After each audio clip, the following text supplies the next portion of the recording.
इधर इजराइल ने अपने दुश्मन ईरान से निपटने के लिए आयरन डोम का नेवल वर्जन बना लिया और उसके एक सफल टेस्ट का दावा किया। आयरन डोम इजराइल का एयर डिफेंस सिस्टम है, लेकिन समंदर में होते ईरान के हमलों का करारा जवाब देने के लिए इजराइल ने पानी के जहाजों का रक्षक तैयार कर दिया ताकि ईरान इजराइल के जहाजों का बाल भी बांका ना कर पाए।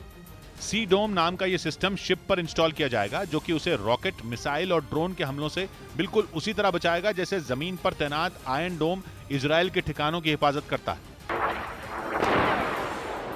अभी मंगलवार को ईरान के एक ड्रोन ने इजरायली बिजनेसमैन के तेल के एक टैंकर को अपना निशाना बनाया था। कहा जा रहा है कि हमले के लिए ईरान ने अपने शाहिद 136 ड्रोन को चुना था, वही शाहिद 136 जिसने यूक्रेन का तेल निकाला हुआ है। उसी हमले के बाद इजराइल के रक्षा मंत्रालय ने बयान जारी कर कहा कि उनके जंगी जहाज पर तैनात सी डोम सिस्टम ने मुश्किल हालात में भी अपने टारगेट को आराम से डिटेक्ट और इंटरसेप्ट कर लिया।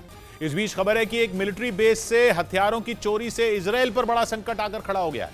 माना जा रहा है कि इजराइल के सैन्य ठिकाने में सेंधमारी के पीछे ईरान हो सकता है, और अगर ऐसा है तो यह कोई छोटी बात नहीं है।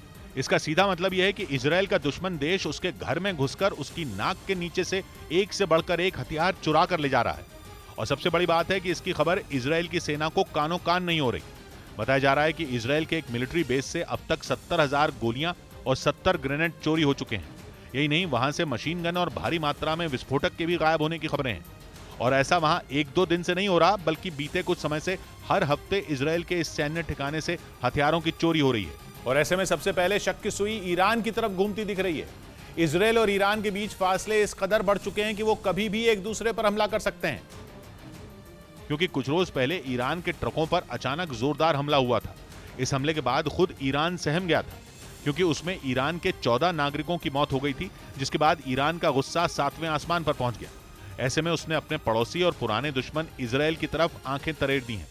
आरोप है कि ईरान के काफिले पर हुआ हमला इजराइल ने किया था, जिसने ईरान को आग बबूला कर दिया, क्योंकि दावा किया गया कि यह हमला इजराइल की फौज के एक ड्रोन के जरिए किया गया था।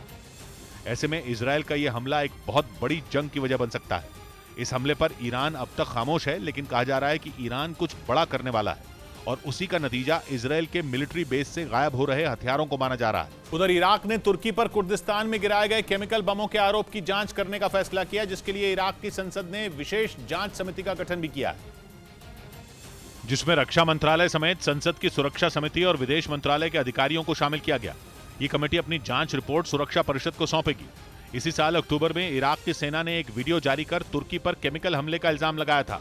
इस बीच पश्चिमी मीडिया ने दावा किया कि पुतिन रूस से भागने की फिराक में है, जिसके लिए उन्होंने अफ्रीकी देश में अपनी संपत्ति का एक बहुत बड़ा हिस्सा छिपा दिया है, ताकि जरूरत पड़ने पर वो रूस से भागकर अफ्रीका में अपना ठिकाना बना सकें। पश्चिमी मीडिया को शक है कि सेंट्रल अफ्रीकन रिपब्लिक के राष्ट्रपति से पुतिन की मुलाकात इसी वजह से हुई, जिसके बाद पुतिन ने वहां करीब 1 लाख करोड़ रुपए छिपाए हैं। हालांकि रूस का दावा है कि पश्चिमी मीडिया का आरोप बेबुनियाद है। राष्ट्रपति फौस्टैन ओस्कान तुआदेरा से मिलकर पुतिन ने दोनों देशों के बीच कारोबार बढ़ाने और यूक्रेन में जारी जंग में समर्थन देने की मांग की। लेकिन रूस के टेलीग्राम चैनल का दावा है कि पुतिन ने अफ्रीकी देश के राष्ट्रपति को उनकी वफादारी साबित करने के लिए बुलाया था, जिसमें वो खरे उतरे। यही वजह है कि पुतिन ने इतनी भारी भरकम रकम उनके देश में छिपाने पर हामी भरी, ताकि अगर रूस पर हमला हो तो वो अपने परिवार और करीबी लोगों के साथ वहां शरण ले सकें। वहीं पुतिन के इस फैसले के पीछे की एक वजह उनकी तबीयत को भी माना जा रहा है। दावा है कि पुतिन कैंसर की बीमारी से जूझ रहे हैं, जिसके बाद उन्हें अपने परिवार की चिंता सताने लगी। दावा किया जा रहा है कि पुतिन अपनी अकूत संपत्ति को रूस के बजाय दूसरे देशों में छिपाना चाहते हैं, ताकि उनके परिवार को कोई परेशानी न झेलनी पड़े। रूस के एक टेलीग्राम चैनल के मुताबिक पुतिन कई दिनों से जानलेवा खांसी से परेशान है, जिसकी वजह से उन्हें सेना के कमांडर सरगेई सुरोविकिन के साथ जारी बैठक को बीच में ही रोकना पड़ा। हालांकि पुतिन के करीबियों ने इस बात से साफ इनकार कर दिया। उन्होंने आरोप लगाया कि पश्चिमी मीडिया जानबूझकर पुतिन को कमजोर दिखाने की कोशिश में है, ताकि रूस के दुश्मनों को जंग में इसका फायदा मिल सके।